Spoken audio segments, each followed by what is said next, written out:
पिछले एपिसोड में हम लोगों ने देखे थे कि हीगा को पता चल जाता है कि किरीटो को रिवाइव कैसे करे और वो अटैकर्स को चकमा देते हुए उस जगह में पहुंच जाता है और वो वहां पहुंचकर अपना काम कर ही रहा होता है तभी यानाई AKA एक साइड कैरेक्टर इस पर रिवॉल्वर तान देता है। अब आगे वो बंदा कहता है तुम्हें जो सोचना है वो सोच लो और वो रेत में आने का गोल बताता है उसको जिससे कि अभी वो पूरा करेगा। हीगा उससे पूछता है तुम किसके लिए काम कर रहे हो और हमें पता चलता है कि ये बंदा सूडू के लिए काम करता था और ये वही बंदा था जिसने आसुना को बंदी बनाकर रखा हुआ था जिसका किरीटो ने जमकर धुलाई किया था। वो बंदा कहता है उस दिन मैं भी जेल जा सकता था, मैंने अपना सारा जुर्म को मेरे एक को वर्कर के ऊपर डाल दिया जिससे वो नहीं फंसा। कहता है तो तुम वही लोग हो जो कि स्वॉर्ड आर्ट ऑनलाइन के उन बच्चे प्लेयर सबके ऊपर एक्सपेरिमेंट कर रहे थे और यही बंदा उनका डाटा भी इकट्ठा करता था और यही बंदा वो चूतिया टेंटिकल मॉन्स्टर था जिसने की आसुना को पकड़कर उसके साथ गलत काम करना चाह रहा था। और वो कहता है बॉस का कनेक्शन बहुत सारे बड़े लोगों के साथ जुड़ा हुआ था और वो बताता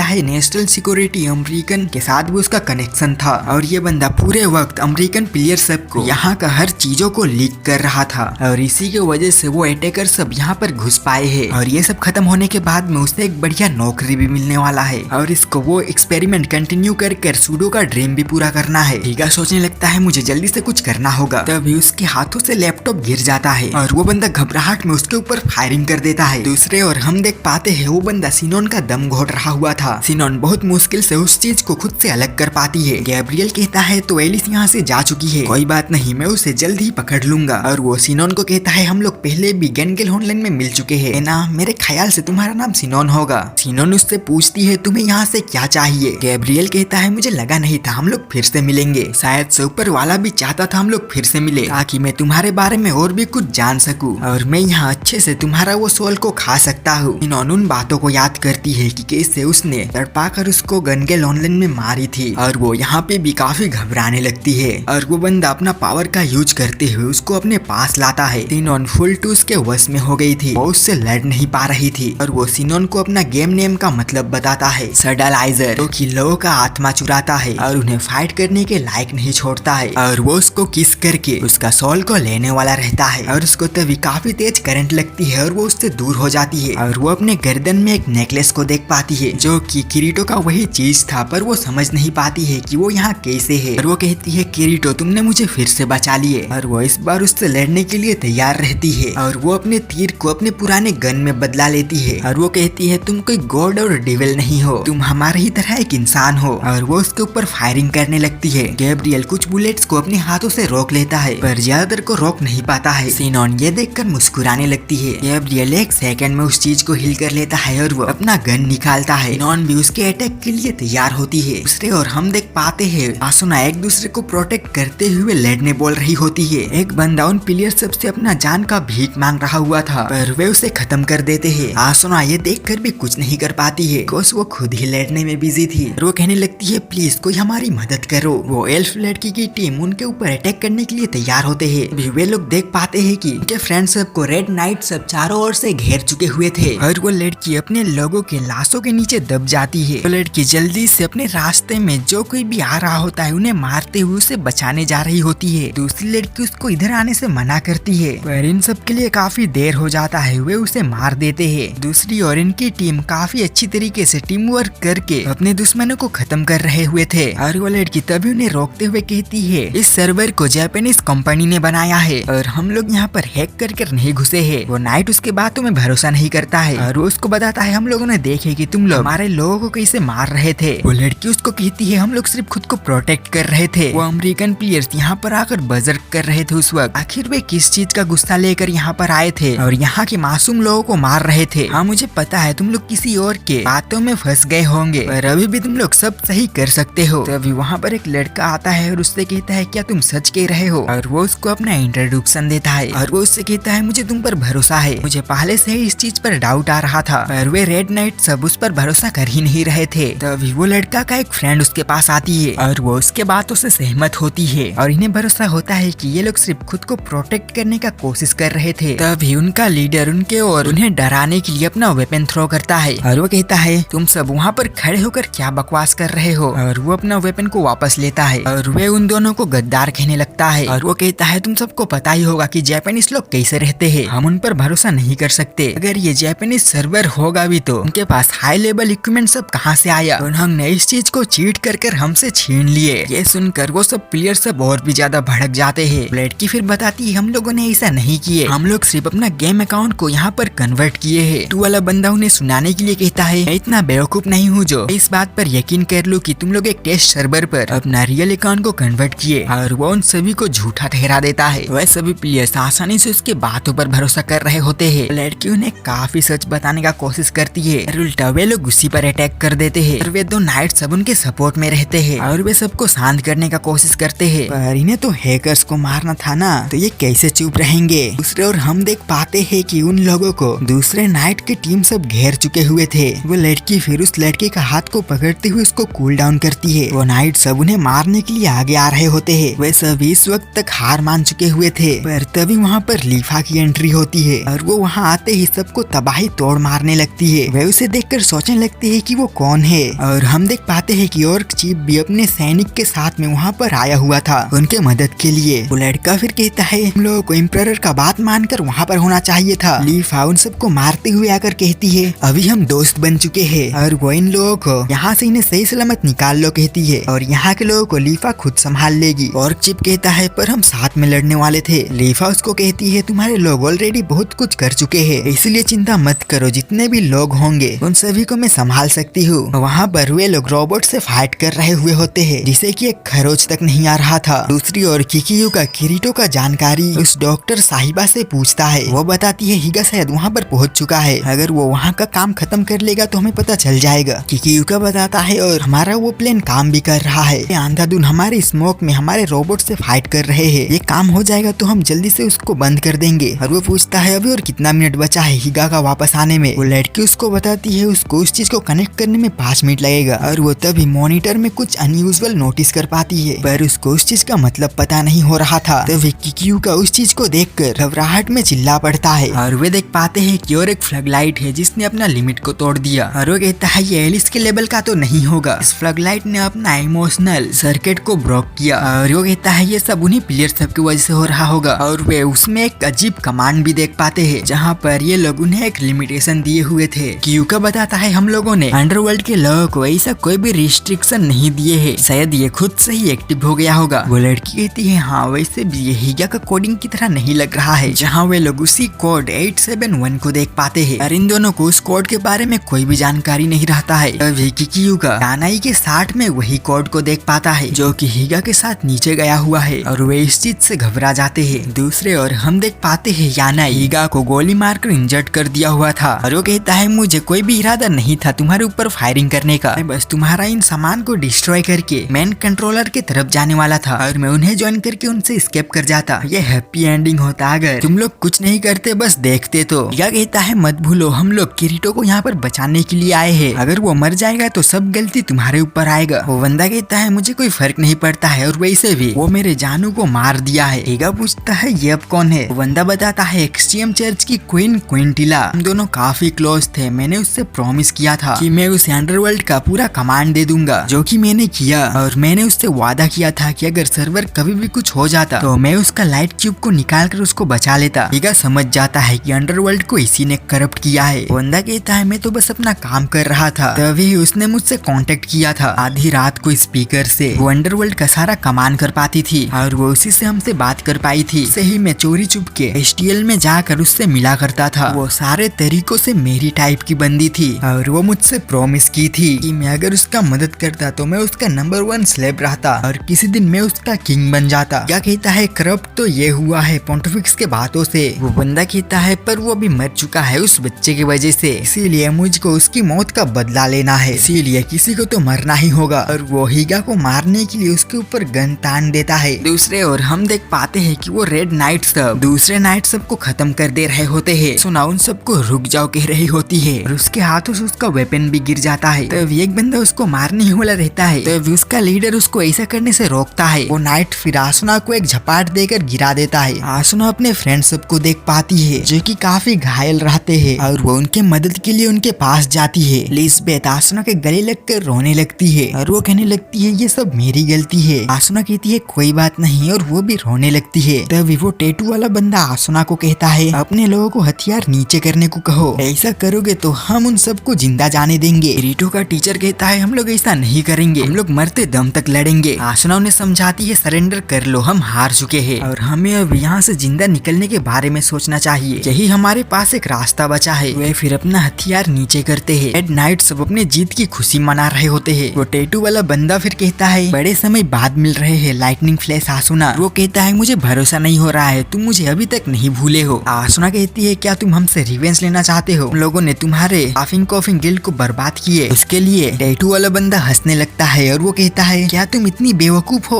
और वो उसको बताता है कि उसने अपने ही लोगों को मरवाया ताकि ये लोग खूनी बन सके। वो किरीटो को टारगेट किया था ताकि वो किरीटो को प्लेयर किलर बना सके। वहाँ पर छुपकर उन सभी का बैटल देख रहा था और जब किरीटो ने 2 लोगों को खत्म कर दिया तो मैं दूर से ये सब कुछ देखकर हंस रहा था। सुना कहती है तुम्हें पता भी नहीं है कि तुम्हारे उस चीज की वजह से किरीटो ने कितना सफर किया है। टैटू वाला बंदा कहता है ऐसा क्या? तो मुझे इन सब किसी भी चीज का गिल्ट नहीं है। फिर भी किरीटो वीआर गेम खेल तो रहा है ना, वो इस जगह में है ना मत कहना। सुना ये सुनकर घबरा जाती है। टैटू वाला बंदा कहता है तो फिर मैं उसी से पूछ लूंगा। फिर रोनी किरीटो को उसके पास लाता है। सुना कहती है उसके साथ कुछ मत करना। वो टैटू वाला बंदा किरीटो को देखते हुए कहता है इट्स सो टाइम। दूसरे और हम स्वॉर्ड आर्ट ऑनलाइन का किसी चैम्बर को लाइट अप होते हुए देख पाते हैं। एंड हाँ, इसी के साथ ये एपिसोड यहाँ पर खत्म होता है।